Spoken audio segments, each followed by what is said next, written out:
Hello, hello, hello, hello. This is Kimberly Howell, and I am sitting in on the real level up for Miss Angee from the B.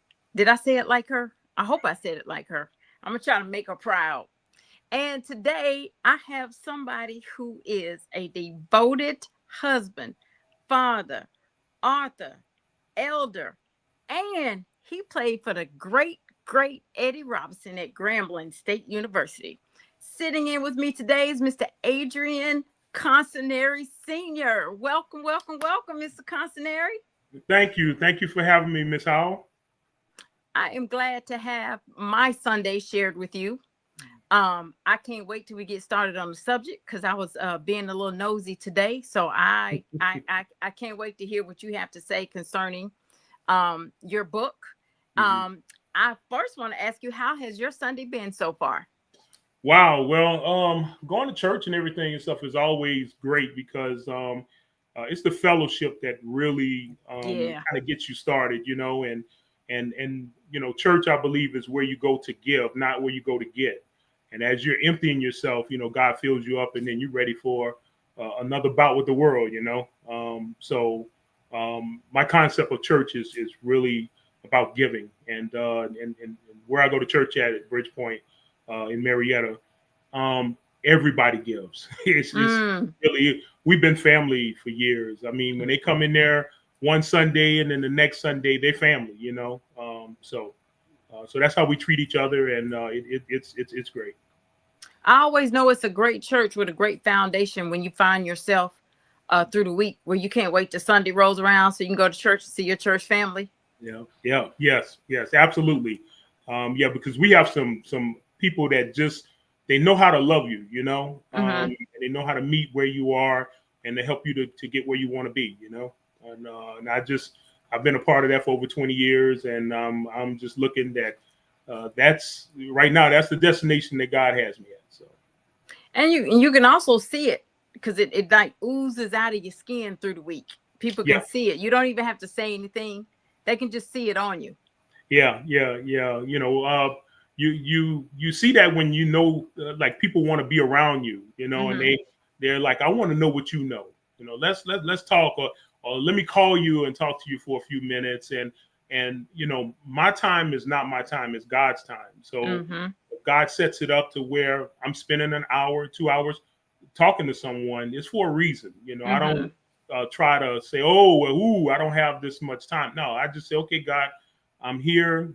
You go to work, man, and I'm gonna use me whatever way you need to use me, and I'm gonna do what I need to do.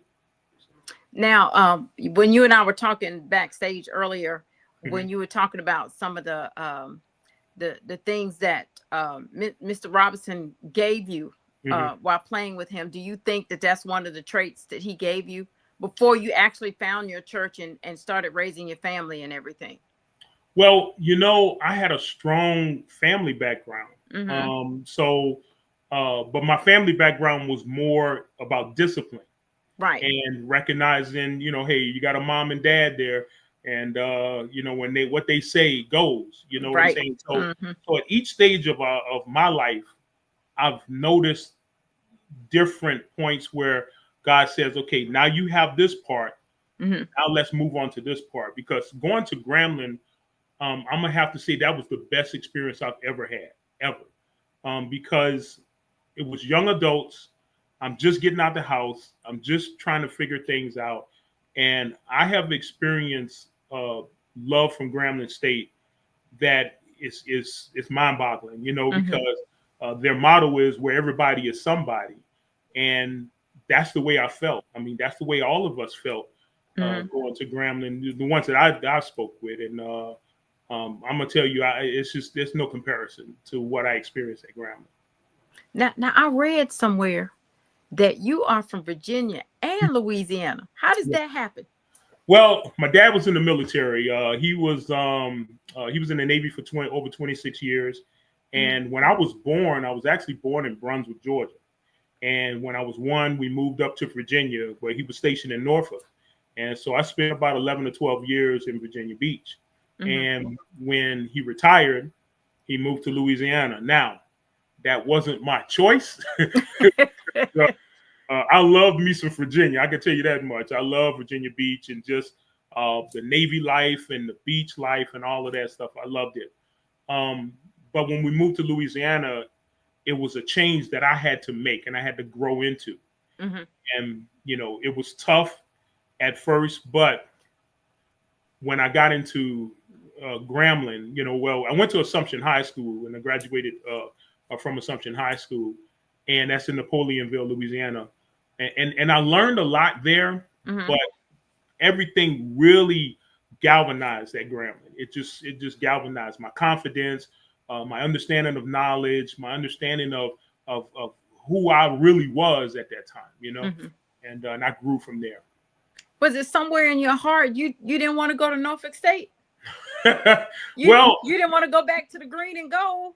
Well, I was already in Louisiana, so and Grambling wasn't my first choice, mm-hmm. but it's kind of, I tell people that God is the one that sent me to Grambling. Mm. So there wasn't like Grambling's my first choice, Grambling's my second choice. It was actually my third choice. Uh-huh. And when I went there, it was like everything just opened up for me, and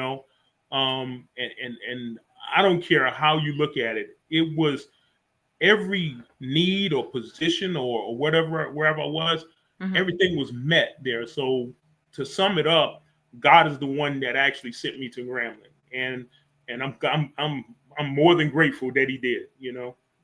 Now, is that where we met Mrs. Consonery? No, we did not meet Mrs. Consonery there.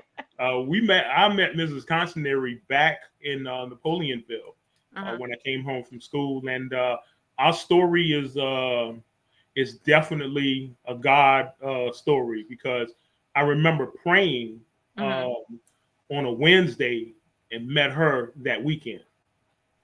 You remember the day you said the prayer?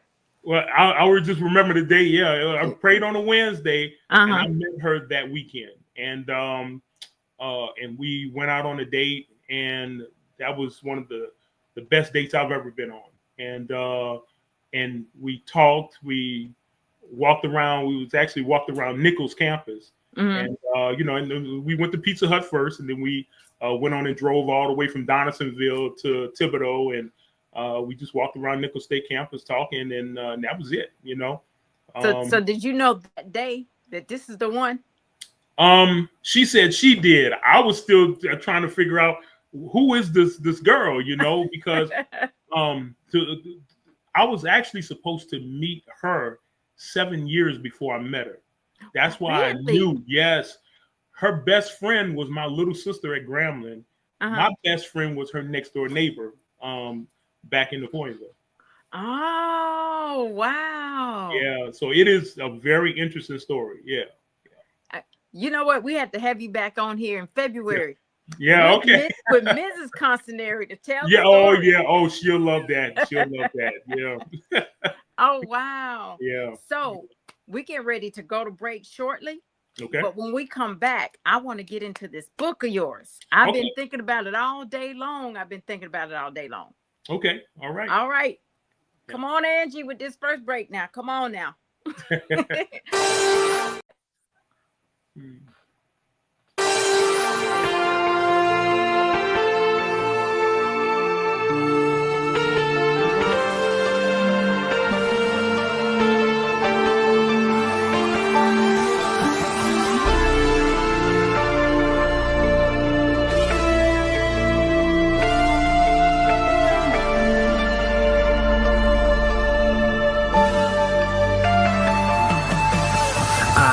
Up on a Sunday, feeling some way about what I did last Monday, and I'm wondering, does the content I'ma pass whole weight, cause I really don't know. Think about the actions that are captioned in the back of my mind, and I keep asking, Lord, let it come past me with a passion. Feels like the whole world looking at me laughing. When I look at your life, what you think I see? Big house, nice car with a 3-piece, suit on with a button down Gucci, and we so clean with the cufflinks. Fast forward, you a boss on the job, drive away up north, making things look good for the white collar boys, but they don't know that you did time way before. Facing 25 years, lockdown, closed doors, what you making of that situation? Gave your life to the Lord, new occupation, moved on, never got complacent. But there's another young man, jail time facing, and he thinks that he can't make it. But you can help him out with a little conversation. Tell him calm down, be patient. Cause you know you got a story with the same pages, yeah. Cause sometimes I just wanna wake up and know somebody cares about me. If I'm struggling, help me out then. If you wanna see me win, don't doubt me. Cause I know that I can't be alone. Somebody else felt like this before. One time for the day, one fold. That it hit to let you know that it straight up got you, bro.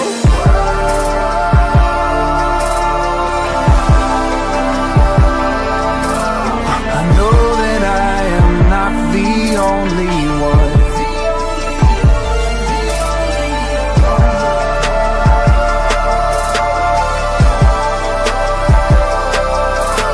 I know that I am not the only one. I once saw another man, humbled cup in hand, patiently awaiting to succeed. We prayed on bended knee, and then he looked at me. He said, when God is good, we will surely see.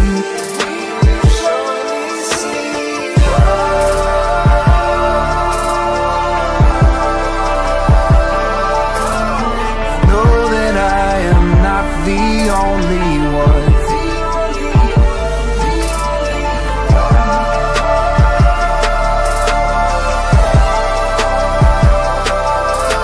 I know that I am not the only one. So now, as I begin to compound everything that was said, a touchdown. I'm making a choice to raise my voice and make a little noise for everybody that's been let down. Truly, I can tell you what the problem is. We living in a world full of counterfeits. Just let your light shine where the dark begins, and let it shine real bright, cause it's time to win. Let's go. I have felt the deepest cuts, and I didn't know they could hurt so much, but they shaped the man that I've turned out to be. I've been lost, but I've been loved, and so I set my eyes on God above. The other things don't seem to matter when you're free.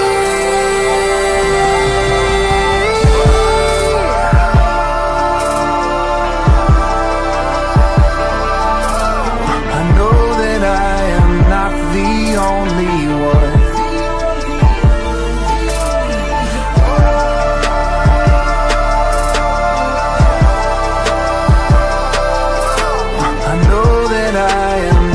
The only one.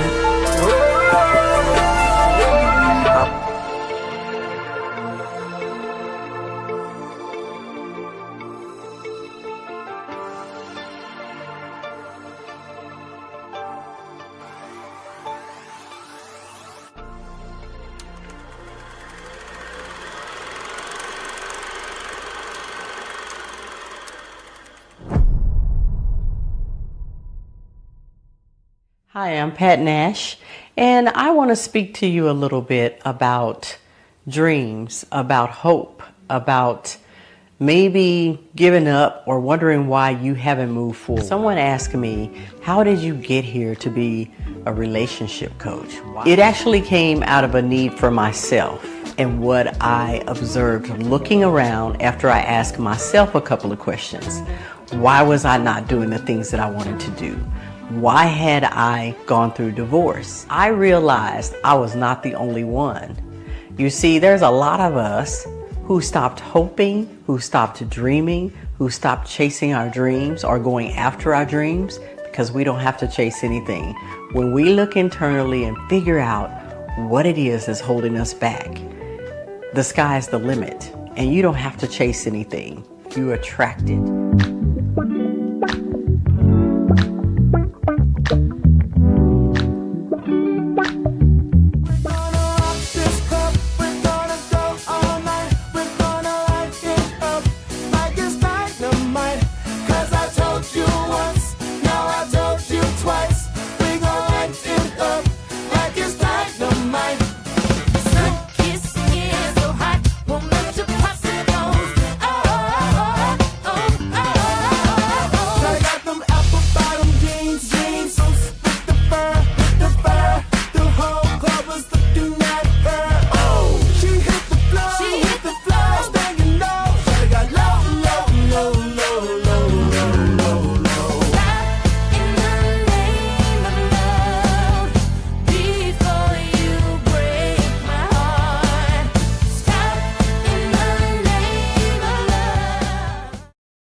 Hey, this is Kimberly Howell with Angel Rings Music Presents.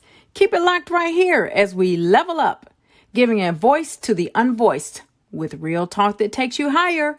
Ordinary people with extraordinary stories. This is Kimberly Walker. Listen and watch Level Up each and every Sunday from 3 p.m. to 5 p.m. Keep it locked right here. Hey, this is Deidre Goodlow, author of Seeds for the Soul. Level Up, a new talk show broadcasting to the world. Ordinary people with extraordinary stories. Hey, this is Ro Brady of Ro Writes for You. Level Up, a new talk show broadcasting to the world. Ordinary people with extraordinary stories.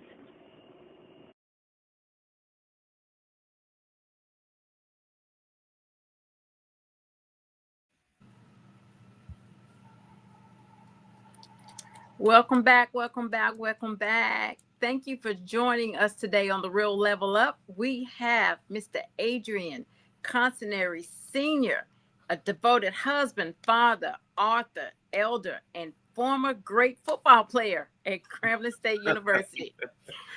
Anyway, Mr. Consonery, I've been waiting all day to talk about this book of yours.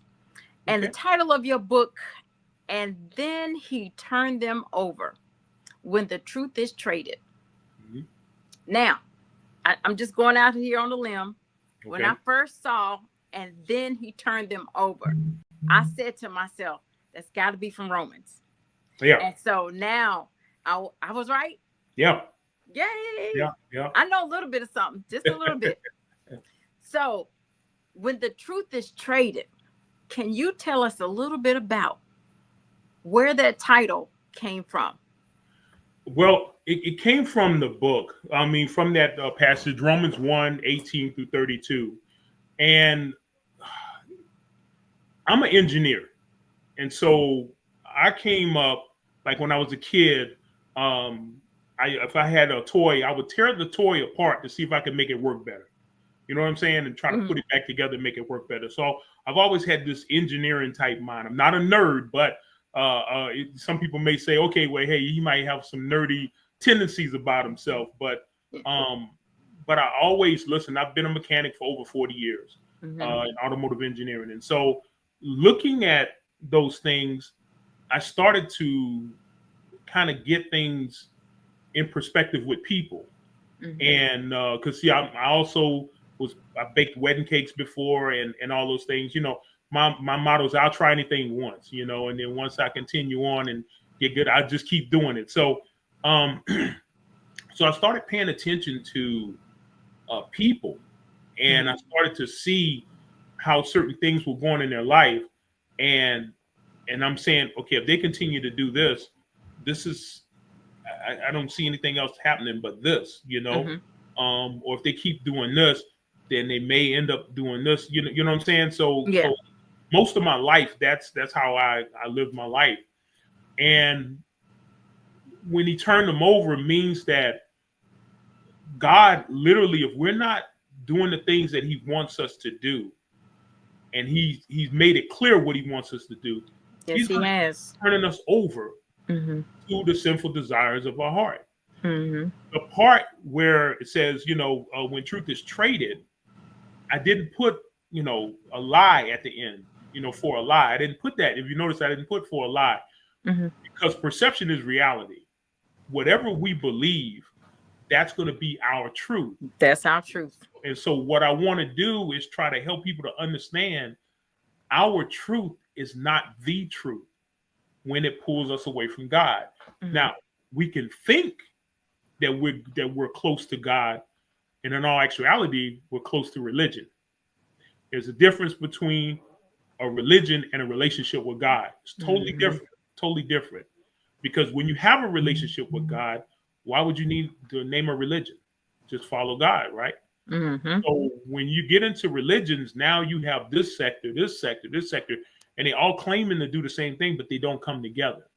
So religion actually divides us instead of brings us together, because now you have Christians hating Muslims and all these other different things. There's so many different things, but God created all of us. So denominator is, is our humanity. So we have to figure out, let's push all this other stuff aside, because if we don't, God is going to turn us over. You see?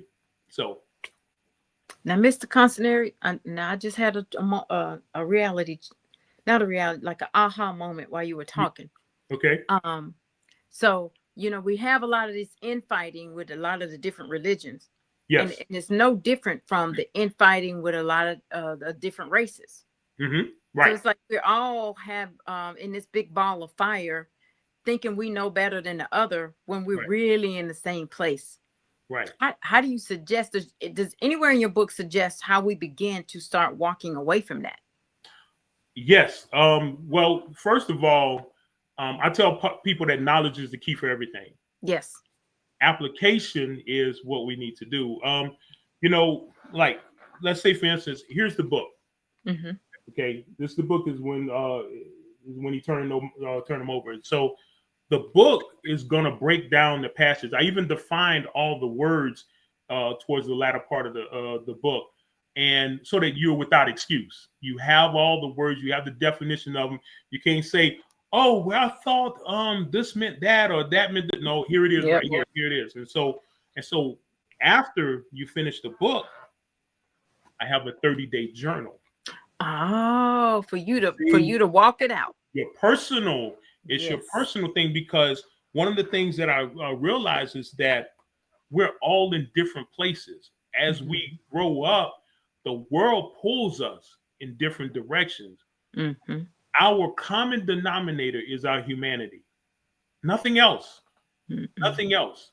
Because all of our backgrounds and everything, you can actually grow up in the same family and have a different understanding of what you learn. So the common denominator is the humanity.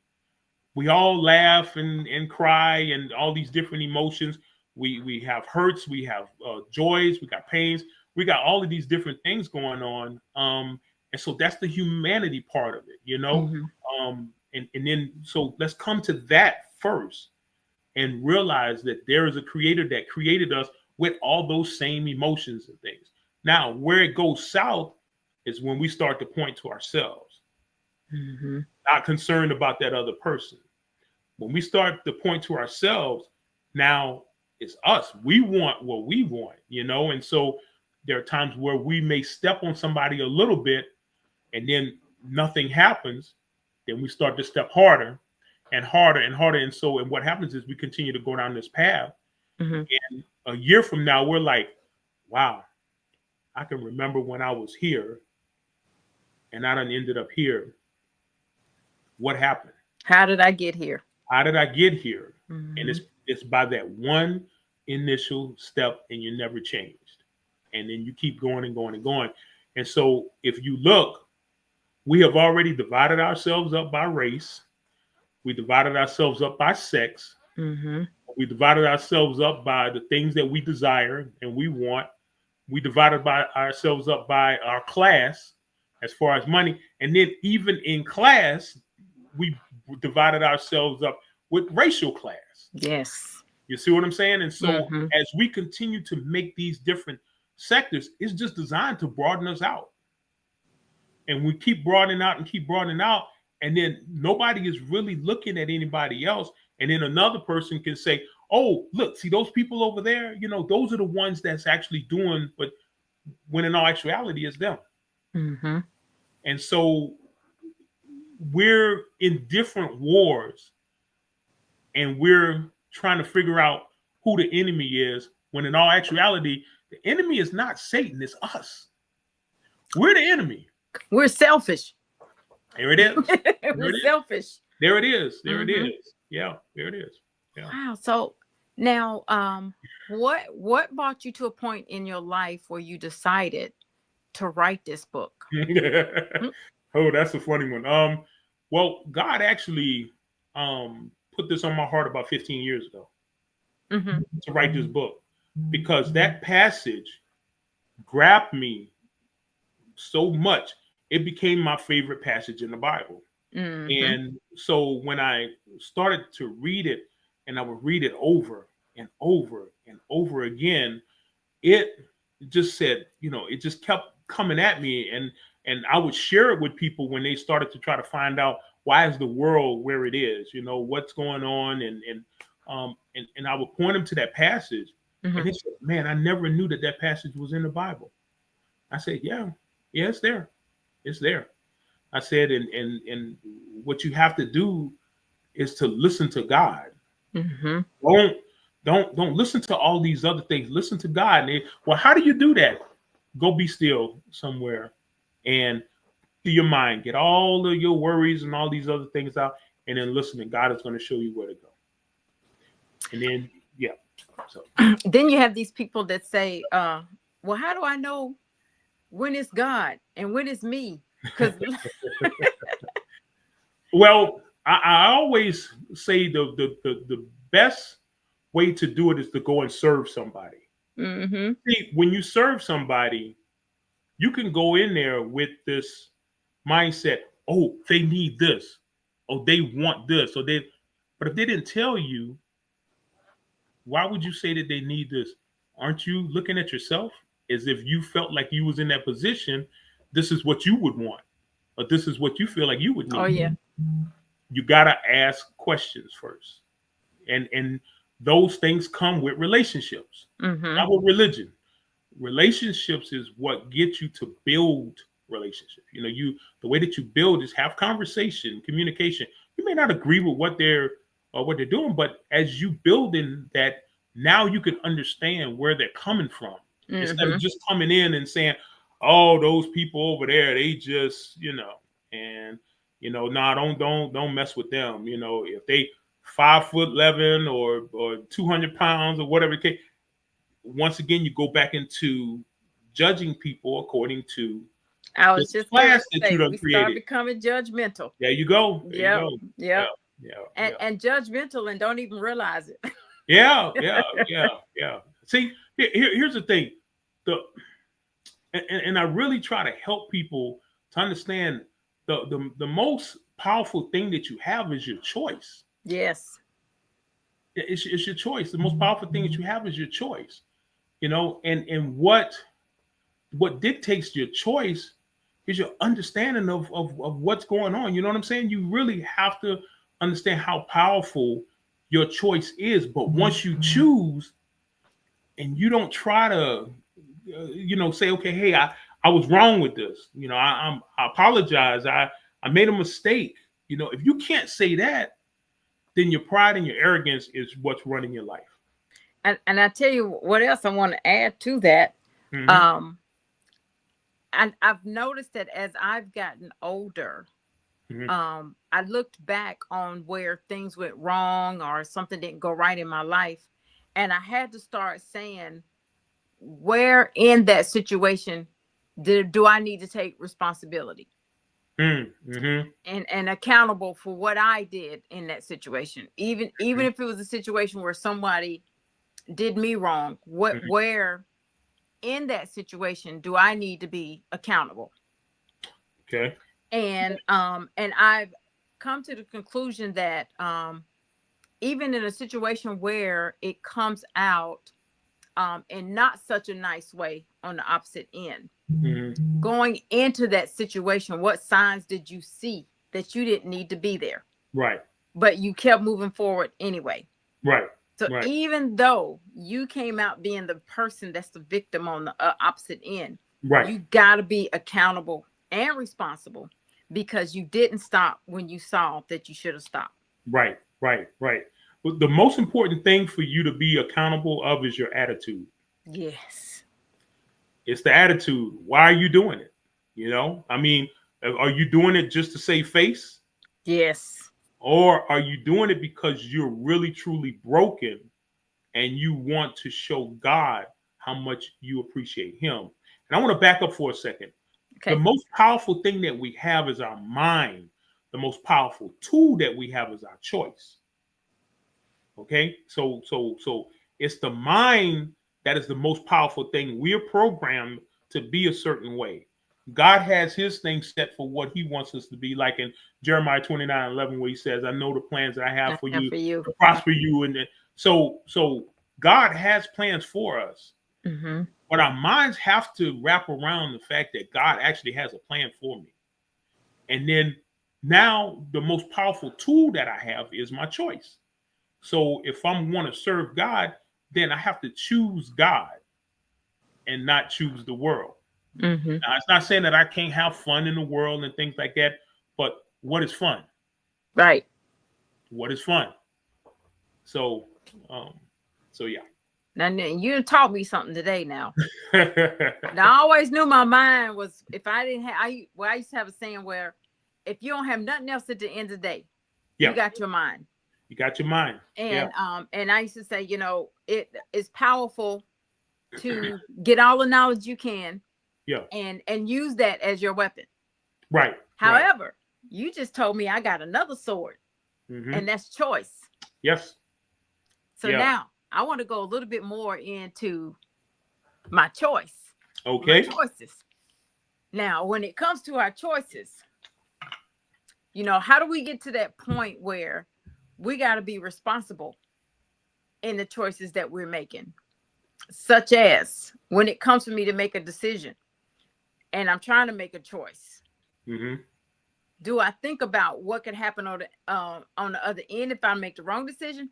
Or do I go to God first to help me make this choice? Okay.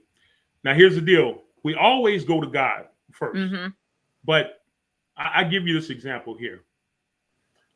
In John chapter 1, it says, in the beginning was the Word, then the Word was with God, then the Word was God. Was God. We are actually supposed to be the walking Word, correct? Yes. That's what that means. So if the Word is written on our heart, then God knows that we're for Him. We still have to learn our lessons going through life. We're not going to make the perfect choices. But that's where repentance comes in. We're saying, okay, I messed that one up. Okay, God, I need a do-over, Yeah. I see now where I messed up at, and the God that we serve is not a God sitting up there with a lightning bolt ready to strike us down when we make the wrong choice. So we have to get out of the kind of prideful way of thinking that, okay, we know who God is because He's going to strike us down if we, excuse me, because if that was the case, there'd be a lot of us laying out in the street right now, Wouldn't that, a whole bunch of us, boy. I tell you, some people walking around like, oh man, what, yeah. So we got to be careful about that.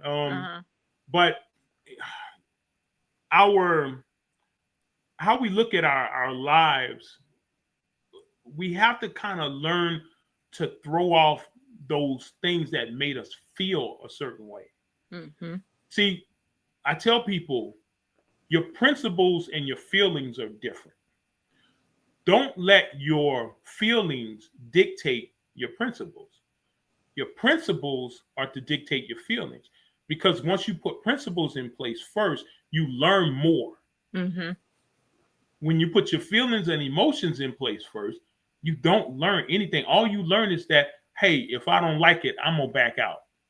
If somebody ain't treating me a certain way, I'm going to do such and such. If I ain't, and it's all of those things, instead of just saying, hey, look, you know what?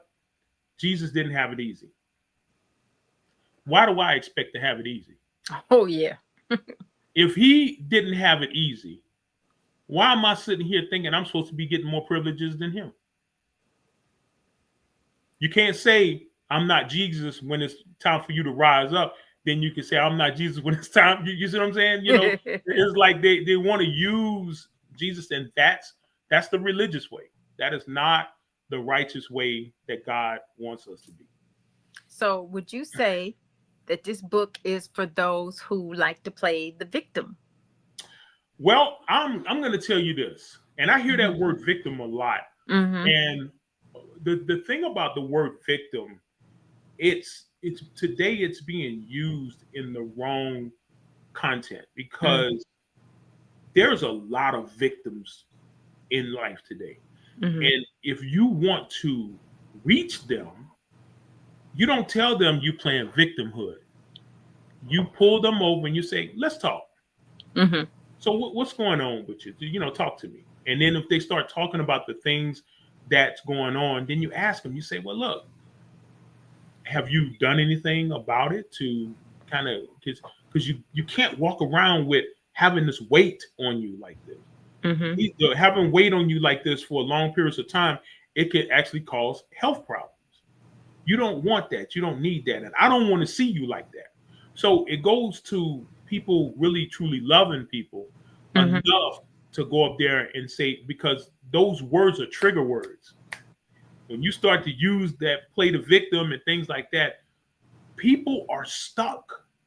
Yes, they are. They're stuck. So if somebody said, oh, you're a victim, you're playing the victim, it's like, no, they're stuck. Help them to get unstuck. Now, if you're stuck in telling them that they're a victim, then you're stuck. I'm stuck too. You see what I'm saying? So Yeah. we have to, because see, believe it or not, that's condemnation. We're actually condemning them and basically telling, oh, you just a victim. You're such and such. You're playing that victimhood. But what are you doing to help them? What? Tell me, and that's why it goes back to saying when the truth is traded, it's our own comfort that makes us calling them victims. We're feeling okay because we ain't going to get in there with them. Does it make sense? Because we judging too. Because we judging and Yes. we feel comfortable doing that. So, hey, you take that on, that victim stuff and everything, go cry, jump in the lake or whatever. And I'm like, okay, where is that godly? Where is that being godly? So those are the things, and they may seem like little things, but they come from somewhere. And if we don't check them, they're going to grow. And then God is going to be like, okay, I sent him, I sent her, and I sent her to help change this person's mind, to help them to work it out. Like when we pray for humility, God puts us in positions to where we can actually practice humility. When we want, all the things that we ask for, God don't just snap his fingers and give it to us. He puts us in position so that we can develop it. Because I've heard people that share stories, and I know when they're sharing it from reading about something, and then when they share it from experience. See, and that experience, that's a soul to soul, that's a spirit to spirit a connection there, because that person is now telling you what they've been through, and you feeling it and you're understanding it, because it's not just coming from some book. They're telling you how they literally have been treated and felt and things like that. And so we got to get back to that. We have to get back to that. You got an interesting point right there. And so I want you to hold that thought. Yes. It is time for us to move on into our next break, because I want to pick up right where you just left Okay. off. All right. Okay.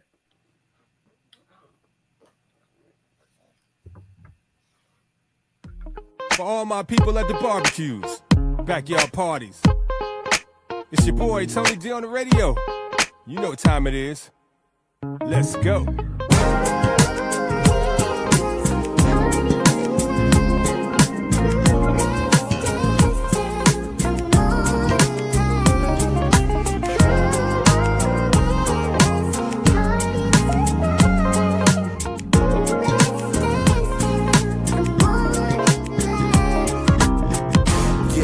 It's a party tonight.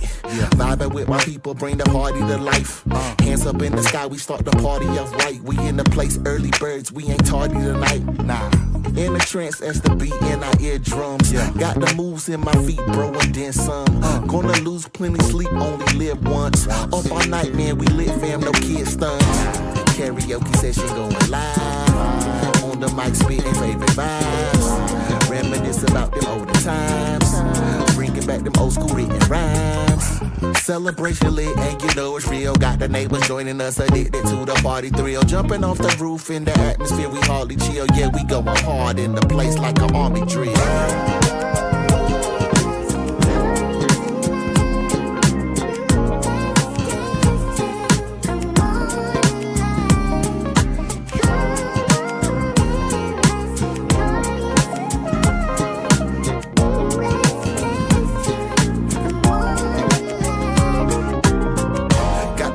In the ranch with the dogs pouring. Cause a party ain't official with no George Foreman. Everybody on the dance floor feeling good. Cause we living for the moment, we ain't living hood. Soul Train line getting in a groove here.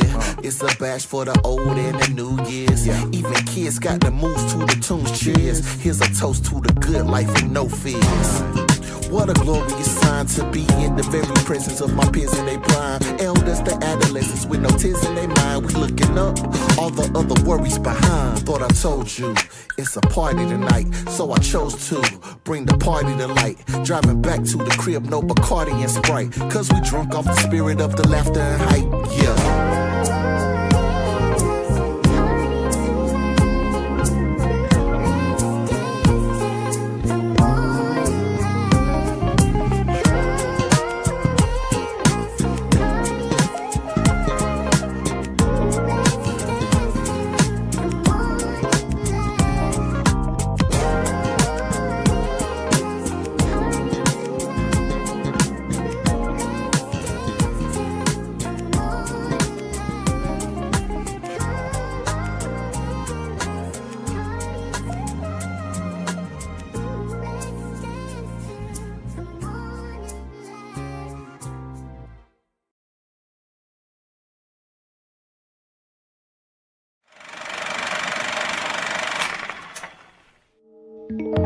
They said it was wrong to promote me,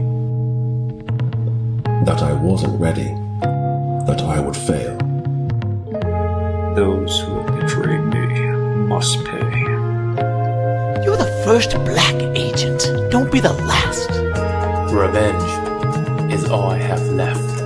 The CIA cannot get involved, so you're on your own. Aren't we all? I'm a man who gets what he wants. Just get me the money. You have 24 hours.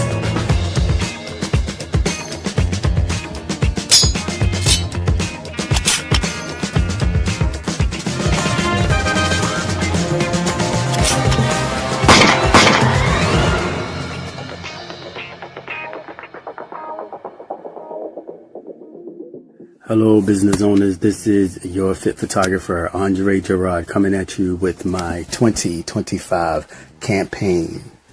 The goal is to promote and empower her enterprise. Yes, the goal is to elevate women of color in business. On March the 1st, we are set to launch this new campaign, and it doesn't matter what your business is. Please contact us at www.andregerardphotography.com to book your consultation. Let's make this an amazing year. Follow me on all social media at Andre Gerard, your fit photographer. Soy Udanis y te invito a escuchar cada domingo de 3 a 6 de la tarde Level Up, sube el nivel, gente corriente con historias extraordinarias. No te lo pierdas. Hi, this is Terry Cummings, 18-year veteran of the NBA. Keep it locked right here as we level up, giving a voice to the unvoiced with real talk that takes you higher. Ordinary people with extraordinary stories. Hey y'all, this is Candace Stevens, state of Georgia real estate broker and founder of Day After Foundation Incorporated, where we are transforming the transplant experience. You are vibing with my people, Angee from the B and Mr. Scribe. So level up each and every Sunday from 3 to 5 p.m. Ordinary people with extraordinary stories.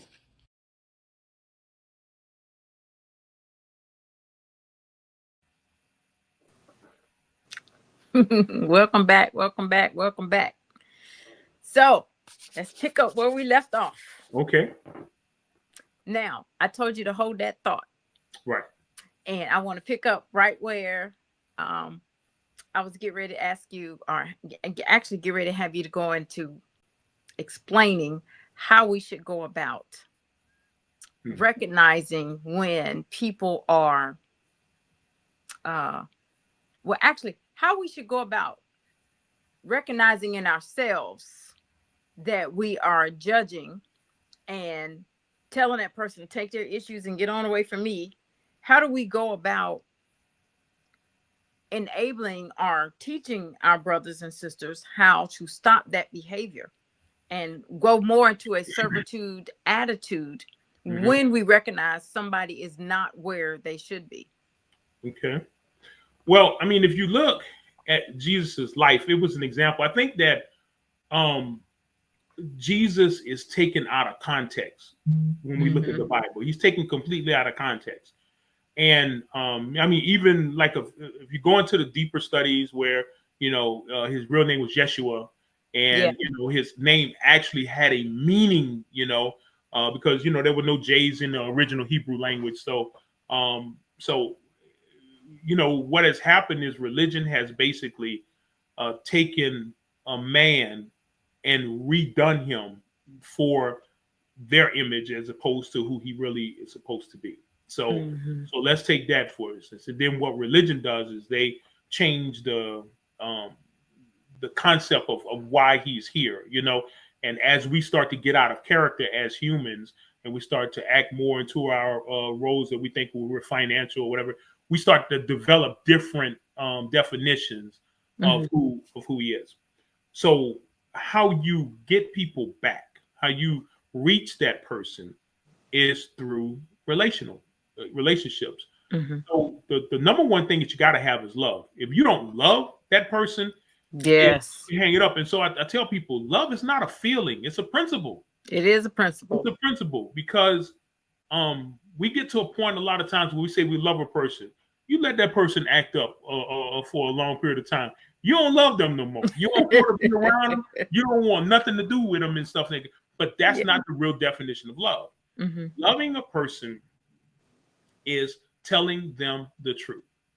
But when you tell somebody the truth out of love, you meet them where they are. You don't come in here when they hear. You don't come in here and say, you know, I used to use this example. I say, if you see a person get knocked down and you go to that person, what are you going to do? Well, you know, I'm going to help them up. How are you going to help them up? Explain to me how you're going to help them up. Well, you know, I'm going to, you know, and so that kind of jams them up.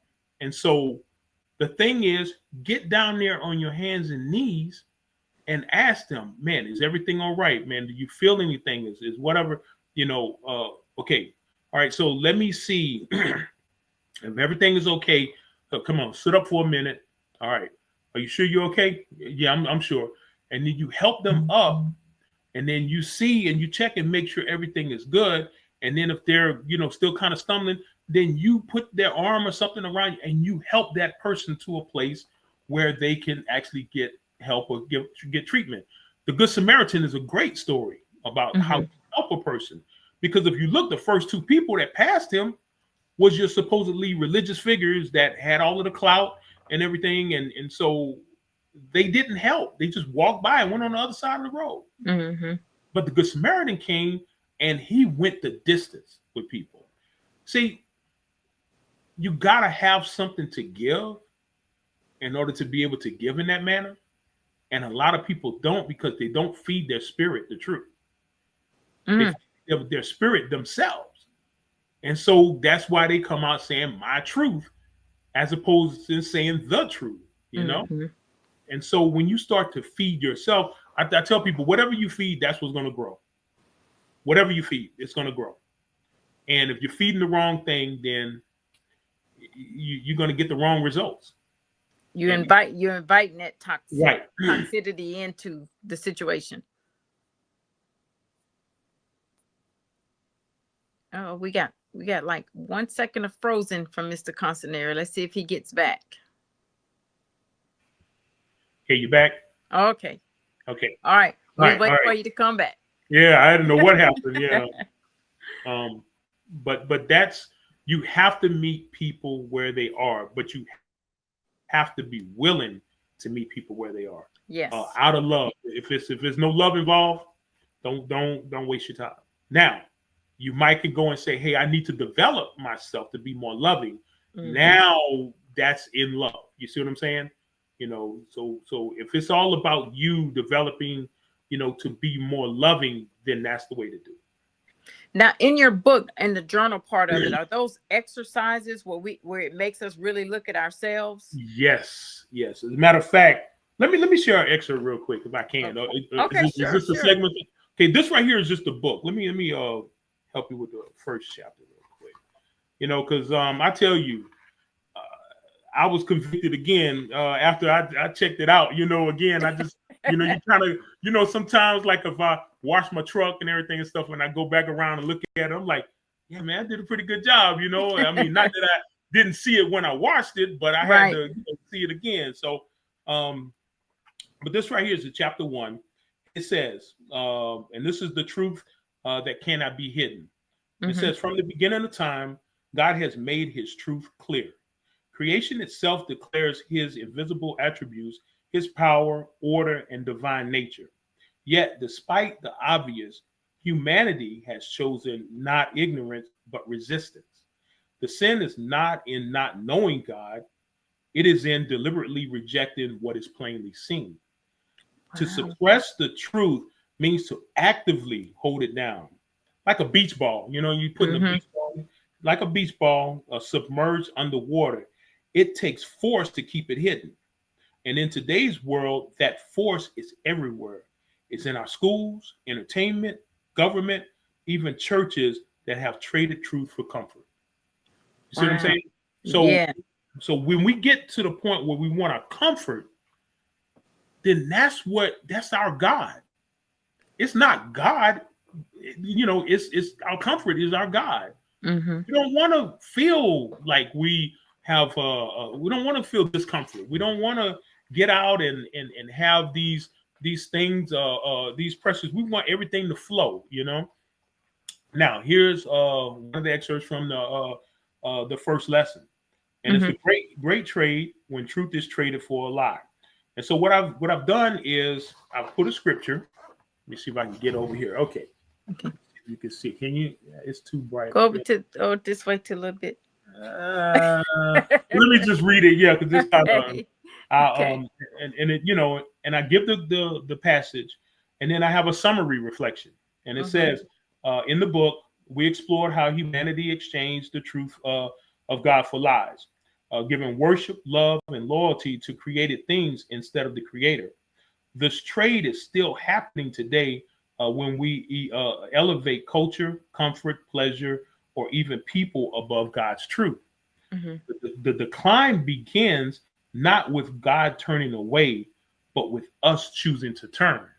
So a lot of times we'll blame God for things that we're actually doing, and we don't even try to acknowledge that. We just keep looking to God for the answers. Oh God, you said you would deliver me. You said, okay, so what are you doing?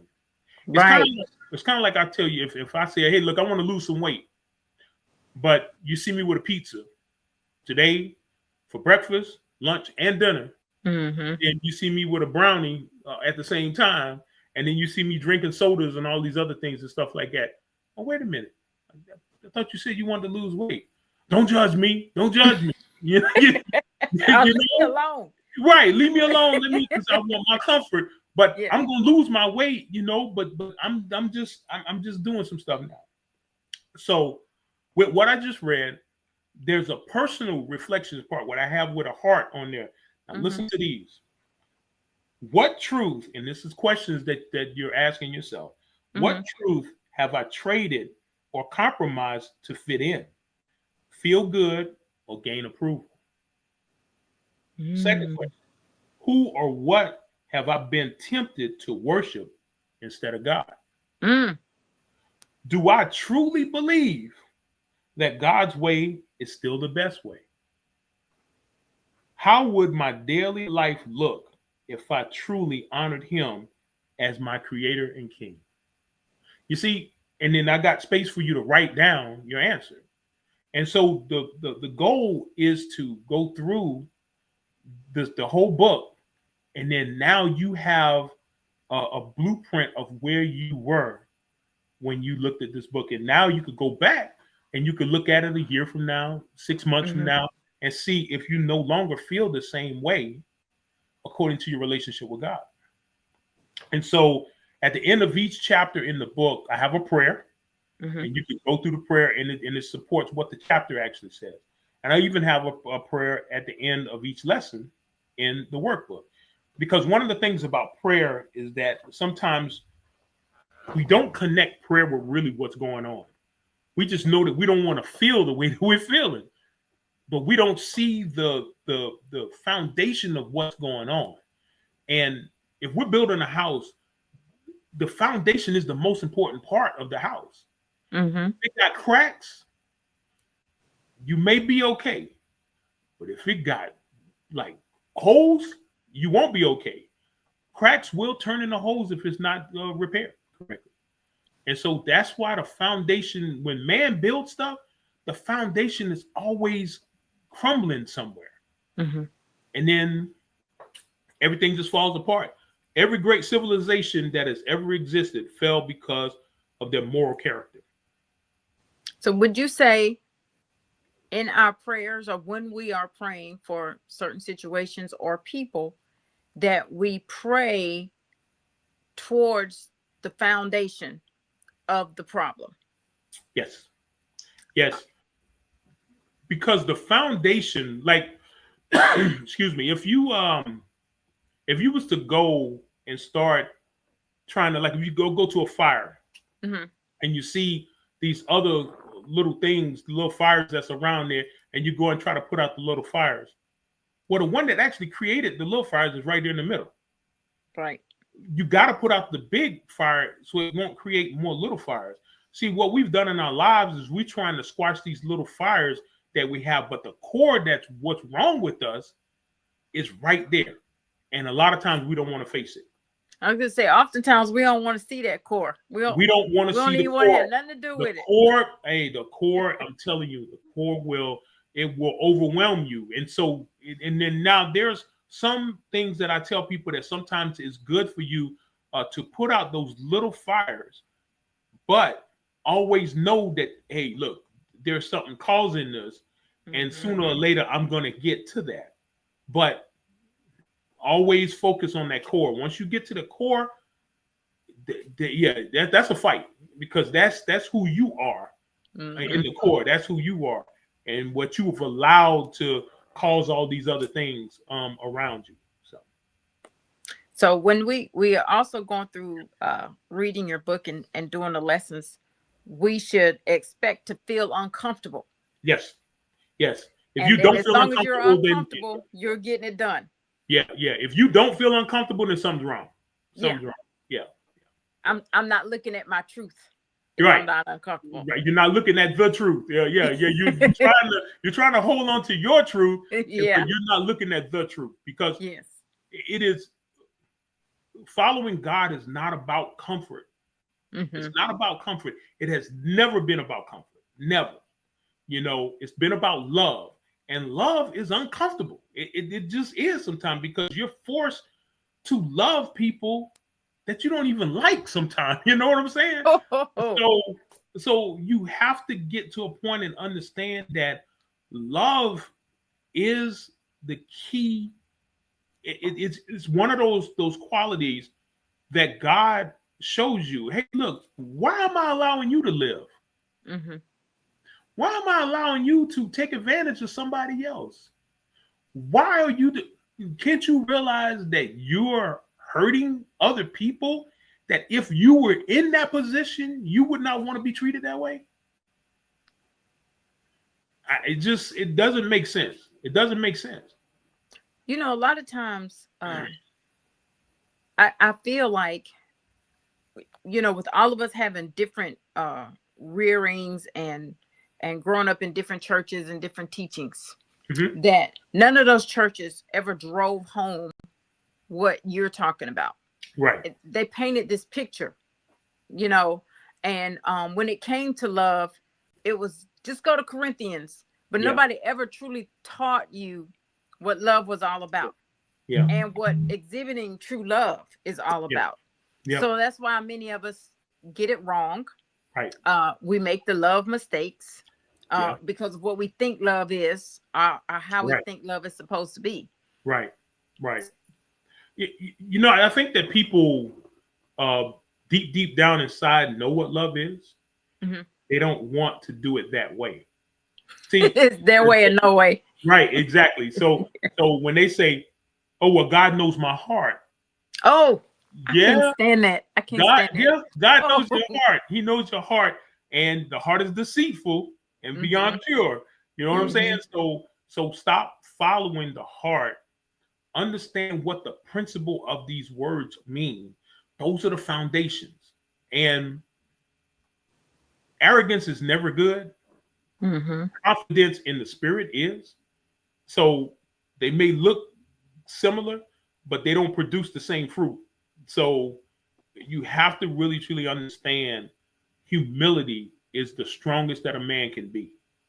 Mm-hmm. When you are humble, and not trying humility, but when you are humble, truly humble, mm-hmm. you can speak boldly and not waver in whatever. You know, you can speak boldly. You have there's no issues with that. Mm-hmm. Humility is what we are missing in humanity. Right. You know, so once we start to really practice and be more humble, we want to get that humility. That's going to be a part of our foundation. That's not something that's just floating around. That's going to be a part of our foundation. So does most of the book focus on how to get to humility? Yes. Yeah, because sometimes your situation is going to change. I'll give you an example. Okay. Let's say, for instance, you want $1 million tomorrow. Mm-hmm. Somebody deposited $1 million in your bank account. What you gonna do? Well, first thing I'm gonna do is give a certain part of it to the church. Okay. All right. And then me, just being honest. Yeah. Just being honest. Yeah. I would go and do things for my friends that I love. Okay. Especially those who were there for me on the times that I was down. Right. And then honestly, the rest of the part, I wouldn't tell nobody else nothing. And I would just put it away and it would just be my secret. Okay. All right. Okay, cool. Now, there are some people that if you give them $1 million, they will turn into a totally different person. But they're not turning into a different person. They're revealing who they really are. Yeah, you see what I'm saying? Yeah.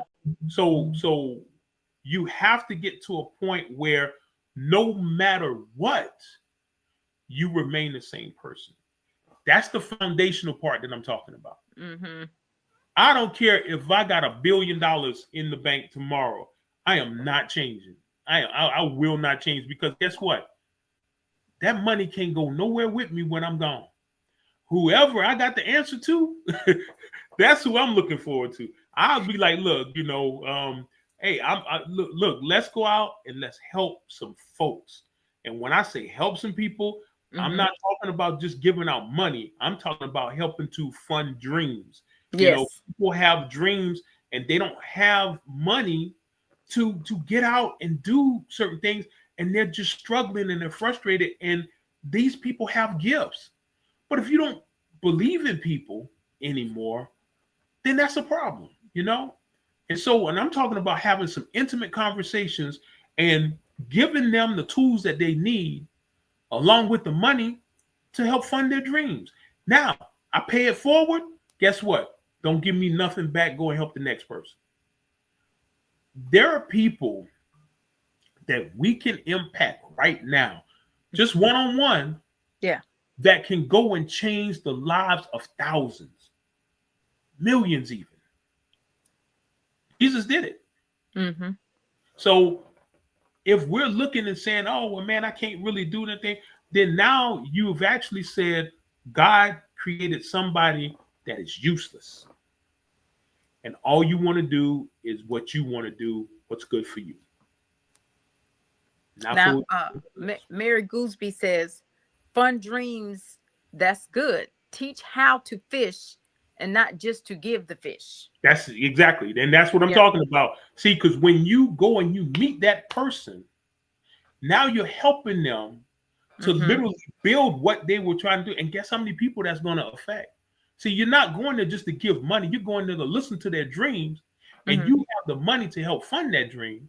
Now you help them through that. It goes back to the same thing I was saying. When you see somebody laying down, you get them up. Now, that person could have very well walked to the thing by themselves. I'm still walking with them to help them, you see? So I'm not just letting them go like that because I'm still concerned about them. Now, I learned these things through football and through coaching. Team player. There you go. Yeah. I've been coaching. I'm in my 13th year of coaching. I have players that I've coached that's in the NFL right now. So it's like I know how to practice team sport and things like that. And so I learned from the best at Grambling, and I played football for about 12 years. And then I said, hey, I'm going to coach because I want to give back to these kids. And I'm seeing the fruits of my labor because I went to each one of them and tried to help each one. Even the parents. I became friends with the parents and said, hey, look, I'm going to treat your son the way I treat my own, you know? And they said, we trust you, coach. So I'm blessed all around because I've decided to give and I'm receiving at the same time. So that's each one teach one, each one reach one. That's a good model to follow. I was just getting ready to say that it falls under that category of what is it? Is it reach one, teach one? Or did I say it backwards? Yeah, well, no, I just said each one teach one, yeah, and each one reach one. So you can do both of those, you know. And I tell you, if we do the reverse of what we've been doing, this world would be, this world would be just a whole different place. A whole different place. I'm not looking at we definitely need it now. Yeah. So the book is designed to bring people back to God. It's not about all this other stuff. You have to have a relationship with God and understand where religion has interfered with you and your relationship with God. Understood. Well, we're coming up on our next break, Mr. Consonery. This is fine. It's fine. I got it. It said I was thinking about it instead of just saying it. That's the problem. We're gonna go out to our next break, and we come back. We're gonna finish up talking about the journal. Okay. All right. Thank you.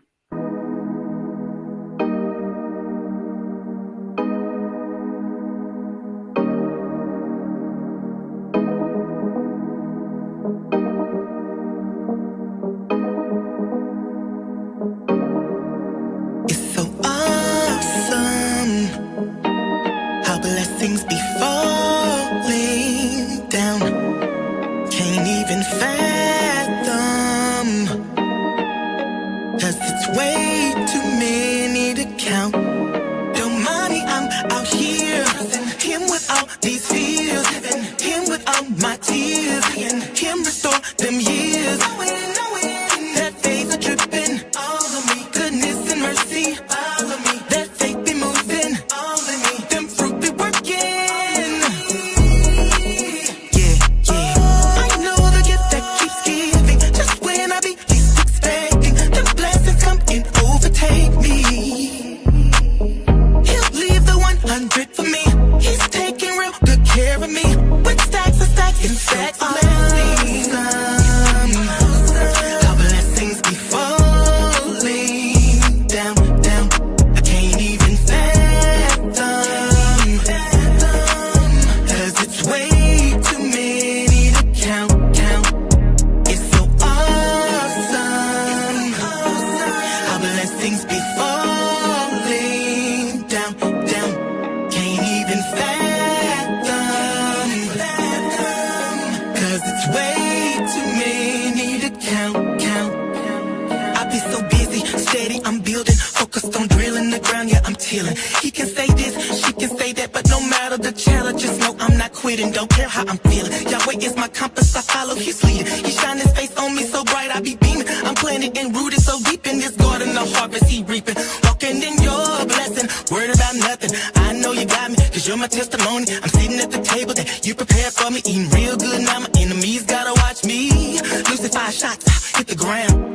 Wait a minute, let me fix my crown. Now it's all good, still stable, yeah. God is so able and I'm forever grateful. I know the gift that keeps giving, just when I be least expecting, the blessings come and overtake me. He'll leave the 100 for me, he's taking real good care of me, with stacks and stacks and stacks of blessings. It's so awesome.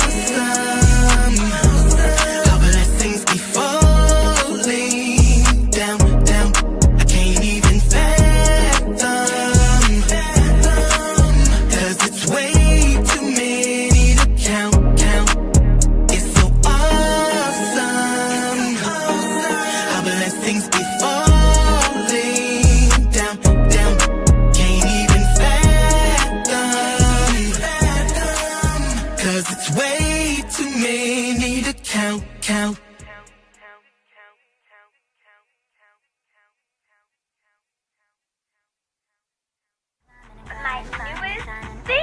Hey, yo, that's my song.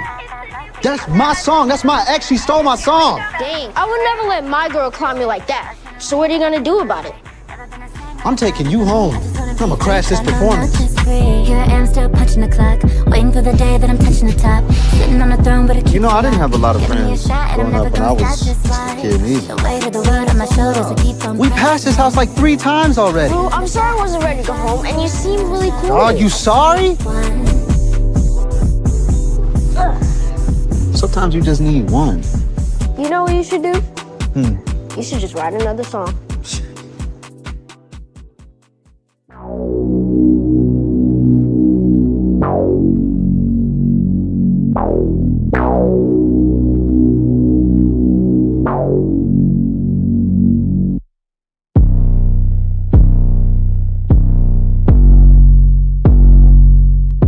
For all my people at the barbecues, backyard parties.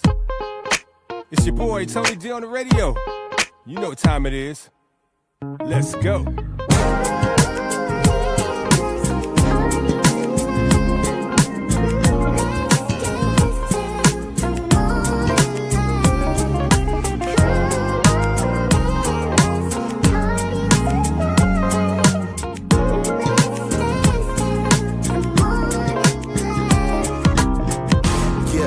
It's a party tonight. Vibing with my people, bring the party to life. Hello, everyone. This is Pat Nash of Pat Nash Talks, where we have the conversations that create real relationships. I'm here every single Sunday, 8 p.m. Central Time, 9 p.m. Eastern, and you can find us right here on Level Up Nation. See you then.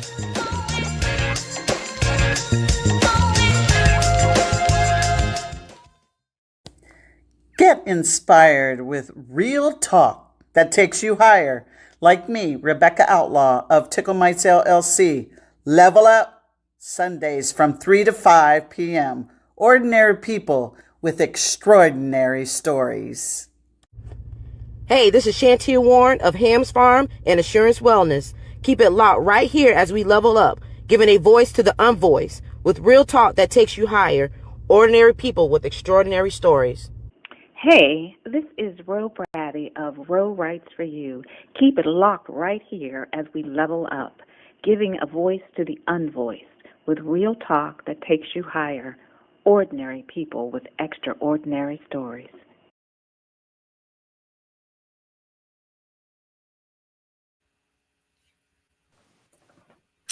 We're here on this beautiful Sunday afternoon, November 2nd, second day into the month of November. Exactly 3 weeks and 4 days before we eat some turkey. Just want to break that down for everybody. I'm not counting. I just happened to notice that today. And I am sitting with a devoted husband, father, author, elder, former football player for Grambling State University, Mr. Adrian Consonery. And our grandfather. I forgot to put that. Your grandfather? I didn't grandfather, know that. Yes. My little granddaughter named Nova. She has just been a complete blessing ever since she's came into the world. She's 10 months old, and I'm telling you, I'm a whole different person when I saw her. So she's the first grandbaby. First grandbaby. Oh, yes. I'm a first grandbaby. Yeah, I'm telling you, we're special. Yeah. She's special. She got her pawpaw wrapped around everything. Yes. So I had both my pawpaws. I was the first on both sides, my mom and my dad. So I got it double. And it helped that my grandfathers were best friends. And my great grandparents on each side knew each other through church. Right. So I had it good. All right. Awesome. See, that's what I'm talking about, and then that's legacy. You see what I'm saying? You got to treat legacy like it that's what matters, And when she was born, it was like, ooh, okay, I gotta, because I have a son, Adrian Consonery Jr.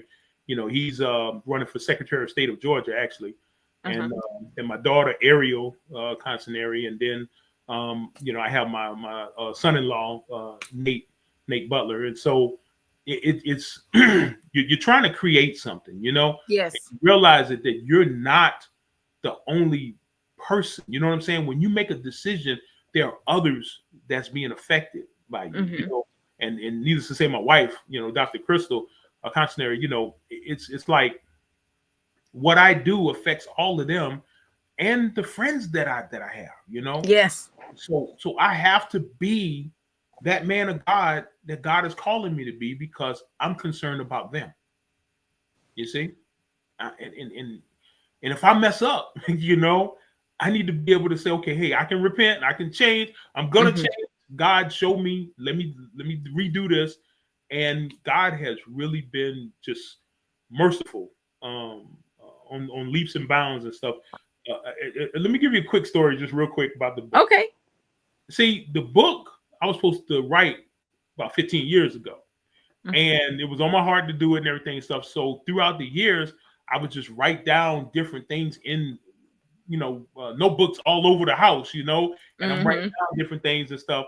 And then God will come and say, okay, hey, when you gonna write this book, and I'm like, God, I'm gonna get to it. I'm gonna do it, God. I'm gonna do it. I got it, God. I got it. And I tell my wife, hey, look, I'm about to write this book and everything. I get in here, something come up, and then I stop and I get to doing something else.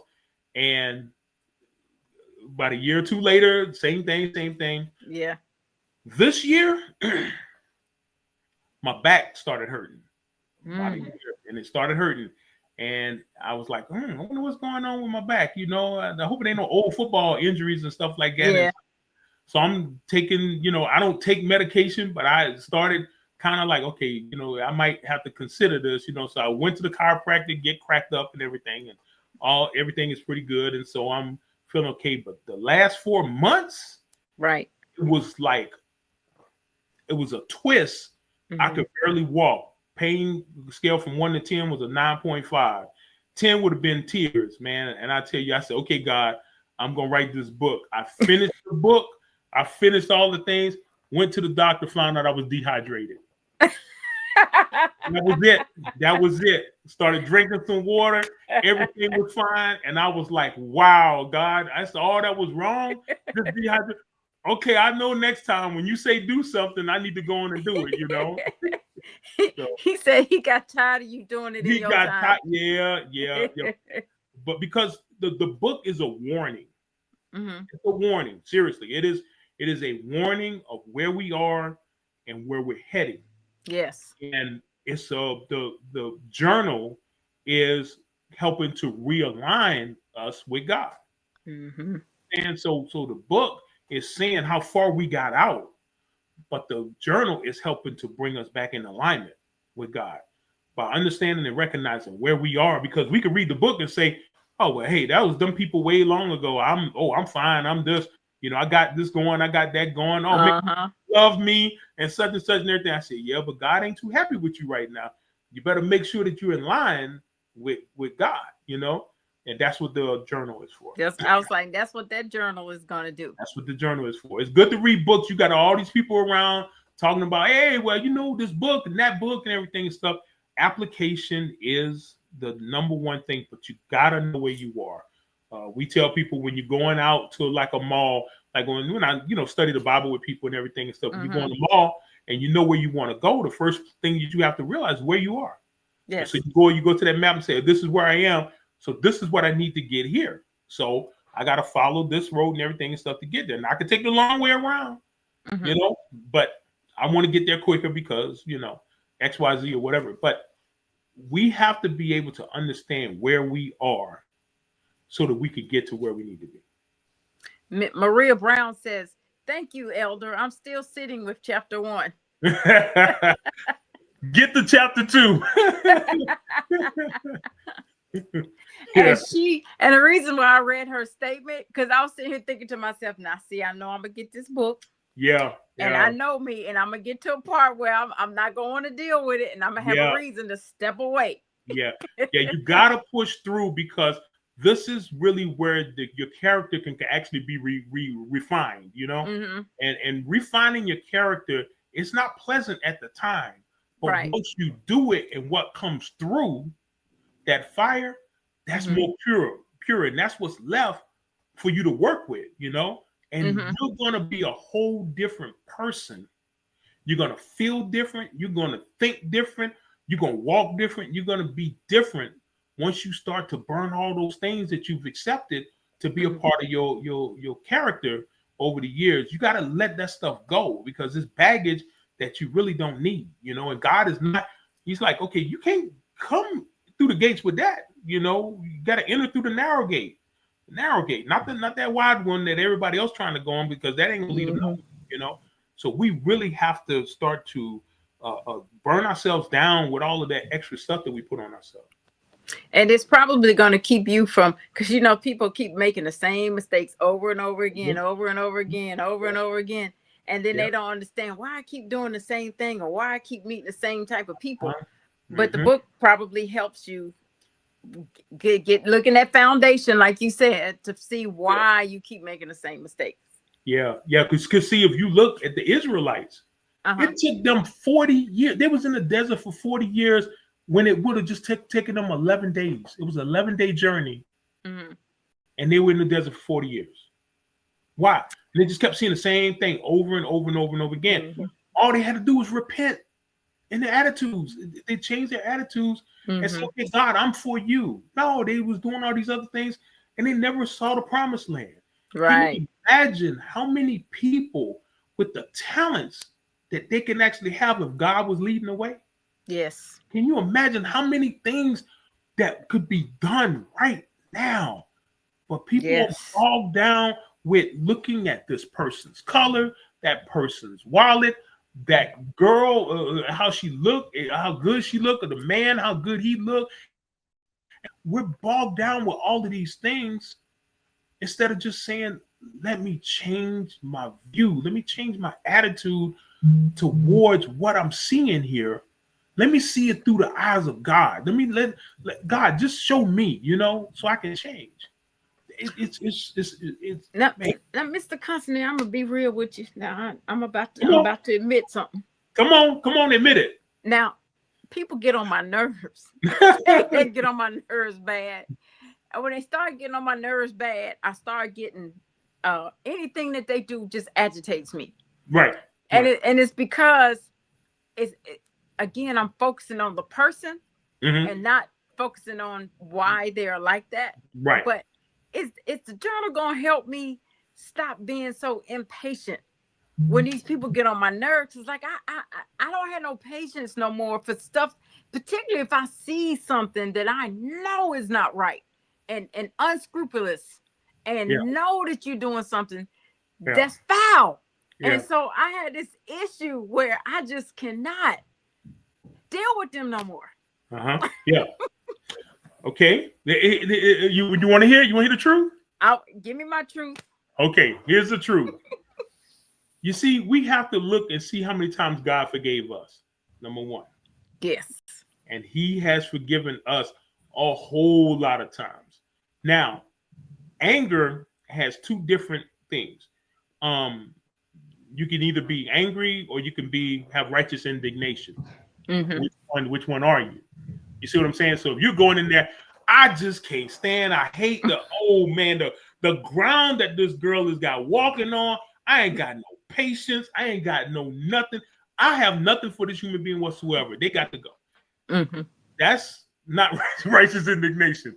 That is something totally different. But where you want to get to is saying, hey, you know what? This is too much for me to handle. So I'm gonna have to step away. And you be honest and say, look, I cannot continue to be able to deal with you and at the same time grow where I need to grow. Right. And so that has to be an honest thing. Now, you will probably get further saying that than you would with, girl, if you don't get away from me, I'm gonna I know that's what you have on your mind. So you will get further, because what that does is this. Now that person is thinking, wow, I really got to her that bad. Mm-hmm. I thought she was playing. I didn't really think that I was that bad. Now they're going to go and look at themselves in the mirror.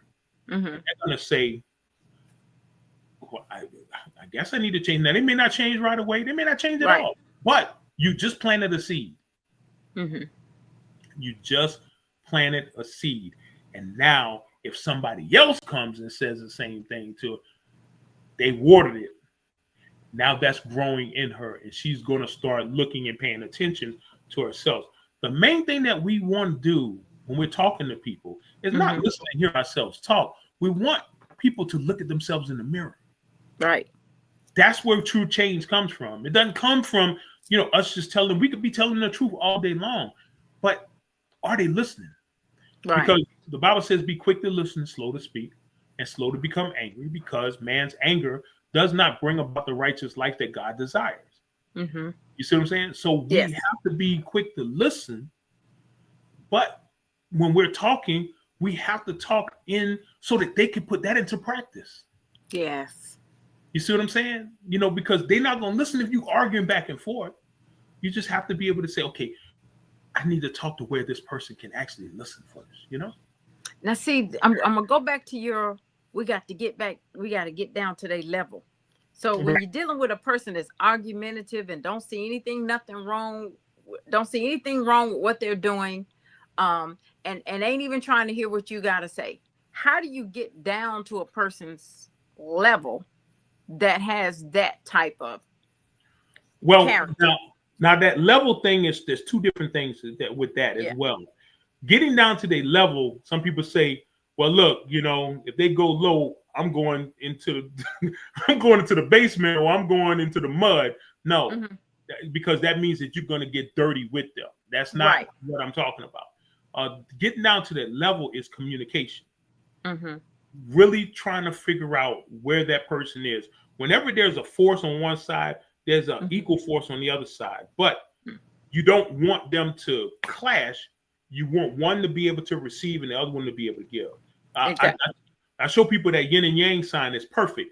When you got curves, is one that look like it's giving and the other one is receiving, and then the other one is giving and the other one is receiving, and then you got two perfect circles in the middle, and it's about balance. You have to try to find the balance in what's going to help that situation. So sometimes you may be the giver, and then you got to turn around and be the receiver, because if you want them to listen to you, you got to be willing to listen to them.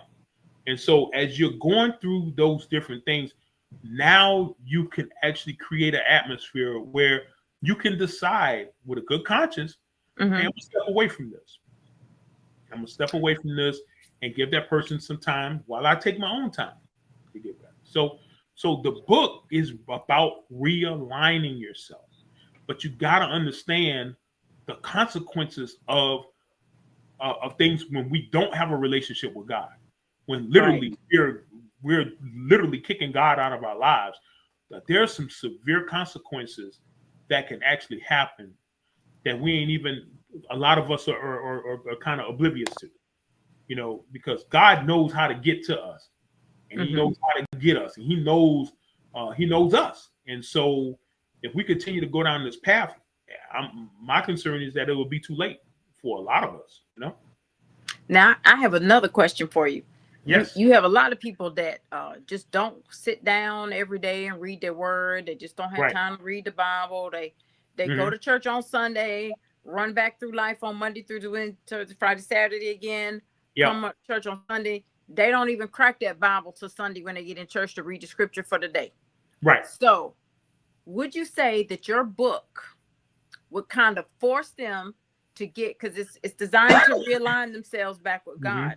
So would your journal and the book kind of force them to go now, sit down and read their word? What my book is actually going to do is really pique their interest. Because it's designed to do that. It's designed to pique, because I use simple terms, and there's no condemnation in the book. Okay, understand that there's no condemnation. What there is information. And then once you get that information and it starts to make sense to you, now you're like, okay, I get what he's saying. See, I just thought, because let's just be honest. a lot of people are not going to go to the Bible because of how the Bible makes them feel and how people associated with the Bible made them feel. Yes. You see what I'm saying? So Yes. we can't expect people to go to the Bible and do these things just because we did. They're somewhere totally different. But when you have a relationship, that is always what governs where we are. And we don't want to try to get people to have a relationship with a book. Right. We want them to have a relationship with God. But how do you do that? So you got to reach them where they are to help them to see, because that's what Jesus did.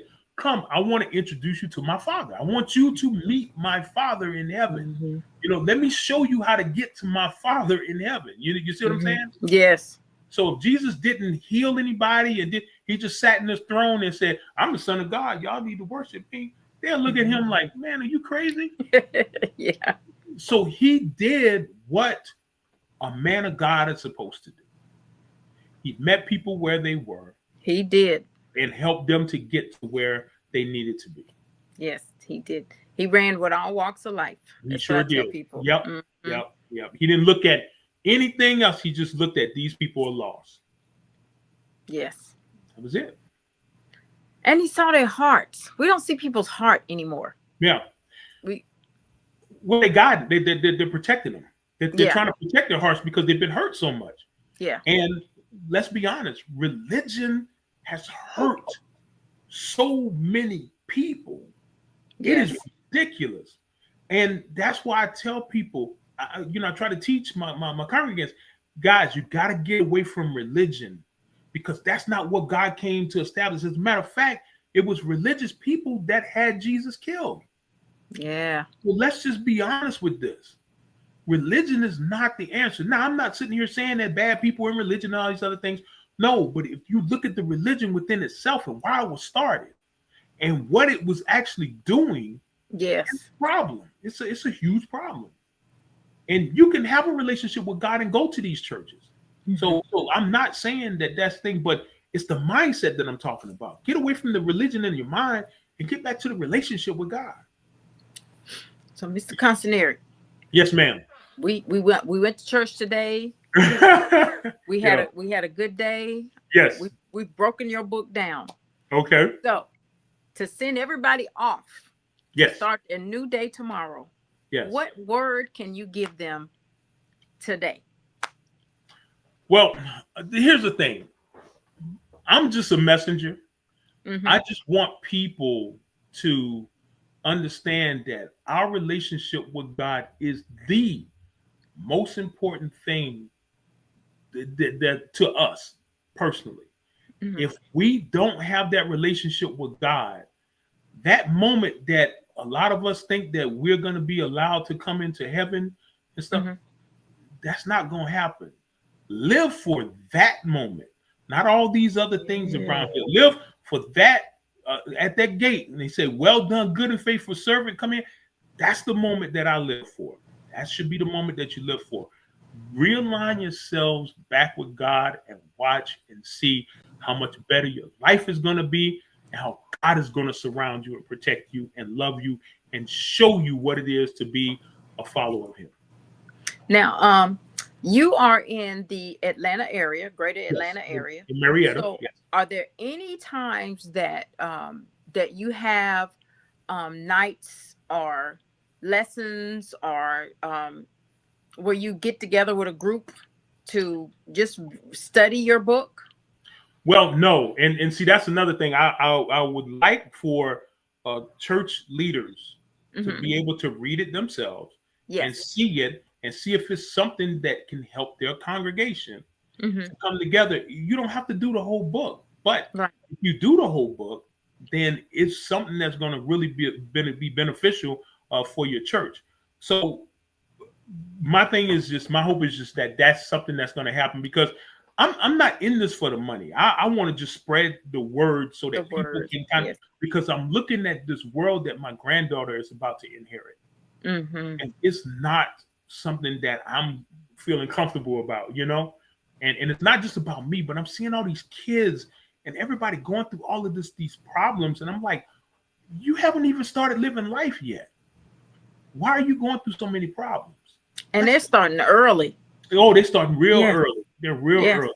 Yes, real early. So you know, I teach on Wednesdays with my Bible group, my bridge group.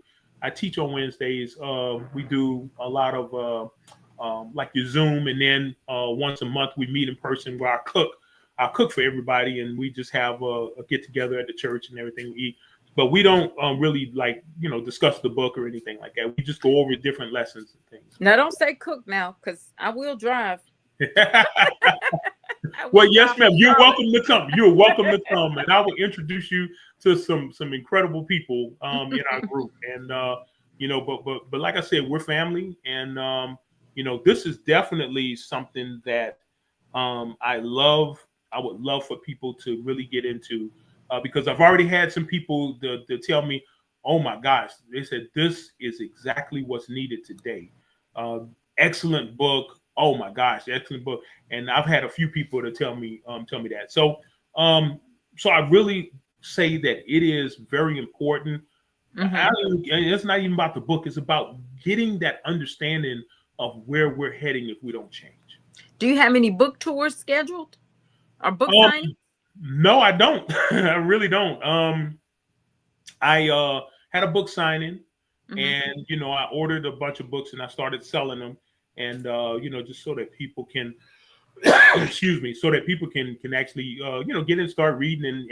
And I was waiting, looking for some feedback, and I got some feedback, you know. And then, like I said, my son is running for Secretary of State, so I got to a point where I kind of went on the side, and I'm helping him in a lot of areas. But then I said, okay, you know, it's time for me to get back to making sure that I'm helping people to get this book.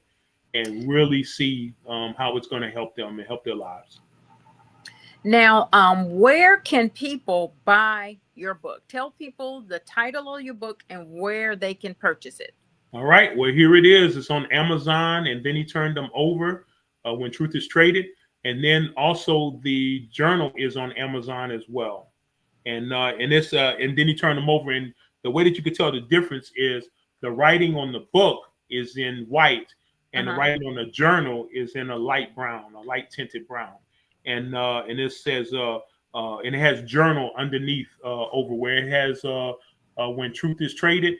It would have journal there, and it's realigning yourself. It's like your journey, realigning yourself with God is going to be right there over my name. So but it's on Amazon, and you know, and I would just say, hey, look, guys, it's not about anything else other than making sure that we're going to be ready when God says, okay, it's time to come home. Now, if people are looking for a church home or just to come in and sit with you on Wednesday nights at church, particularly on your Zoom link, can you share that as well? Yeah, I don't have the Zoom link. My wife sends it out. But I would definitely be able to have her attach it or whatever. And the thing that we do, like on at church, we meet on Sundays at 10 at Bridgepoint Church in Marietta, Georgia, 285 Victory Drive, and it's you know, right there in Marietta. And we have probably the most loving people. And I've been going to church for years. I mean, people I've been knowing them for well over 20 years, and it is really one of those things where, you know, hey man, look, that's my family right there. You know, that's my sis. Yeah, you know, that's mom's right there. You know, and that's the kind of relationships that I've developed. And my kids were born in that church, and so now, you know, my youngest, you know, he's 25, and so and he calls them uncle and aunt and T and everything. So so that's the kind of atmosphere that it is, and for people to come and worship, and let them just come and worship and see. And I'm telling you, it's a great experience. Great experience. Well, maybe we can post the link okay. On this show, because we'll keep it running for a little while. So we'll post the link for your Zoom if you're able to get it to Angee. Yes. And also, actually, there it is. That's my wife there. Yeah, she on it. Yeah. See, wives always come through. Yeah, that's my girl there. Yeah. That's my girl there. Yeah, she is definitely. So there it is, everybody. We can join him on Wednesday nights at 7:30 via Zoom. So because I would just love to get on part of your lessons myself. All right. Awesome. I have I spent many years in Atlanta, 27 years actually, and then I came home to Charlotte, and I struggled because I could not find churches that were equivalent to my church in Atlanta. I was a member of with Dale Bronner. Okay. Yeah, I know Brian. Yes. And he's a great teacher. Yes. Not even of the word, but just in life in general. Yeah. And I just have not been able to find that here. And my mom was telling me before she passed away, you're just getting in those churches and you're judging. You're judging and you're comparing them. So you don't know if they're a good preacher or not. Yeah. And I had to admit she was telling the truth. So yeah. Well, I still had to log in, down as if I'm still there. Yeah. Because I just haven't found those type of teachings here. Yeah. It is real important to be righteous and not religious in your teaching. Yeah. Understand that we're all in different places. We're not all. We have to bring it together. The only way to bring it together is through our humanity. If we can't do that, then we're excluding somebody out. Yes. And I don't want to exclude anybody. Everybody is welcome together. I've taught children's classes before. I've taught elderly people before. I've taught people I'm able to just go and meet people where they are, but the basis is humanity. Yes. Period. Yes, it is. Once you get to that humanity part and you get that on straight, there's nobody that you can't talk to. There's nobody you shouldn't be able to talk to. That's right. That's right. Yeah. Mr. Consonery, thank you so much for spending Sunday with me. And and too bad Angee didn't get to come along. She didn't need to anyway. Yeah. I sat in for Angee from the B, and so now I got to meet with you, and she didn't. Yeah, me and Angee, we go back some years. I've been knowing Angee for a long time, and she's a great lady, absolutely fantastic sister. And I've been knowing her sons since they were babies, and her husband, and I'm telling you, it's just people like that. When you make an impact on one another, we never go away. We're still always connected, and that's the thing that this humanity that I'm talking about. It's just so powerful, and I just want everybody to get an understanding about that. Well, thank you for teaching me. You taught me a lot today too. I appreciate you. We got to have you back for a part 2. Yes, because I feel like we got so much more, particularly after I read. So I'm going to have a lot of questions. Yes, and I need you. And see, I wanted to get the book to you before the interview so that you could ask me all the questions. You can go through there because I'm sitting there waiting. I'm like, okay, I'm waiting, but definitely get the book, read it. It's not a lot. We blow $20-$30 all over the place, and these things are absolutely. Yes. And we benefit. This thing is going to be. I just my prayer is that it's revolutionary in where all people, even people who are not Christians, look beyond that and say, man, you know what? That's what I'm talking about. I need to get back to having a relationship with God because He talked to me on my level. He talked to me where I was. He wasn't trying to get me to pull me to this other point. He reached me where I was. All right. Mr. Consonery, thank you once again for coming on the Real Level Up. Again, I'm going to encourage everybody to go on Amazon.com and then he turned them over When the Truth is Traded by Adrian Consonery Sr. Make sure you put the senior on there. Yes, and the journal. There's 2 books. And the journal. Yes. And the journal. I'm going to get it. I'm definitely going to get it. Okay. Well, I know I need it. I'm not even going to deny and pretend. I need it. Hey, I wrote it and I need it. So hey. So yeah. Thank you once again and have a good week. Thank you, Miss Howell. You do the same. All right, Level Up Nation. We're out of here till next Sunday at 3:00. Thank you for joining us. The Real Level Up. I'm Kimberly Howell with CHH with Kim and Berty. All right. Bye-bye. This gonna be a fun song. Create in me a clean heart and renew the right spirit within me. Create in me a clean heart and renew the right spirit within me. Purge me, Lord, and I shall be clean. Wash me, oh God, and I'll be whiter than snow. Cast me not away from thy presence, and please don't take thy spirit from me. Oh, create in me a clean heart, and renew the right spirit within me. Create in me a clean heart, and renew the right spirit within me. Cast me not away from thy presence, and please don't take thy spirit from me.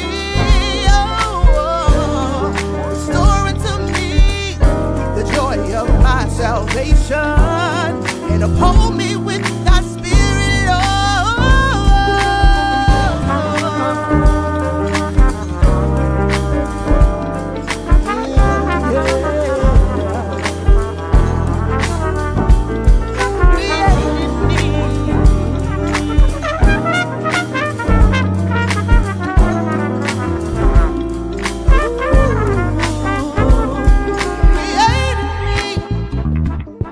clean heart and renew the right spirit within me. Yeah. Create in me a clean heart and renew the right spirit within me. I said, move in me, move in me, move in me, move in me, move in me, move in me. Create in me, move in me, move in me. Move how you wanna move in me. Do what you wanna do. Create in me, move. Do what you wanna do. Said move. Create in me. Move. Oh, move in me. Oh, create in me. Give me a clean heart. I'm available for you to use. Have your way in me. Create in me. Give me clean hands and a pure heart. Create me a clean heart and renew the right spirit within me. Yeah.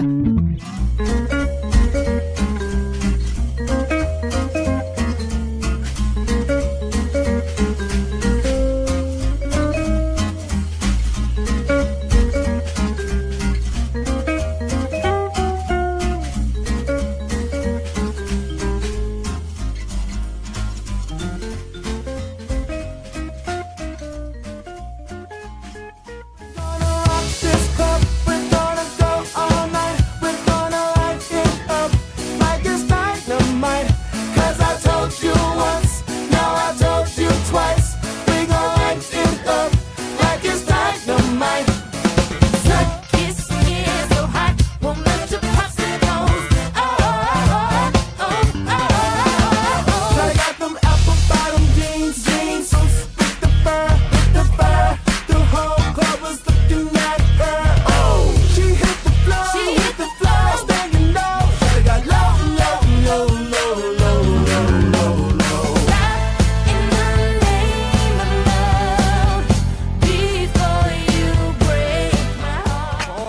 people at the barbecues, backyard parties. It's your boy Tony D on the radio. You know what time it is. Let's go.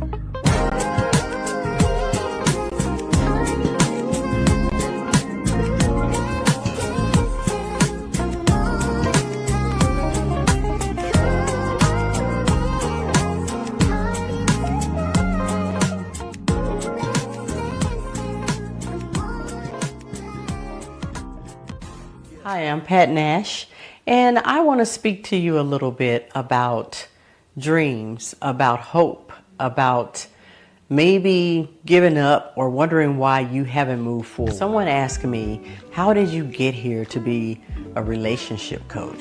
It actually came out of a need for myself and what I observed looking around after I asked myself a couple of questions. Why was I not doing the things that I wanted to do? Why had I gone through divorce? I realized I was not the only one. You see, there's a lot of us who stopped hoping, who stopped dreaming, who stopped chasing our dreams or going after our dreams because we don't have to chase anything. When we look internally and figure out what it is that's holding us back, the sky's the limit and you don't have to chase anything. You attract it.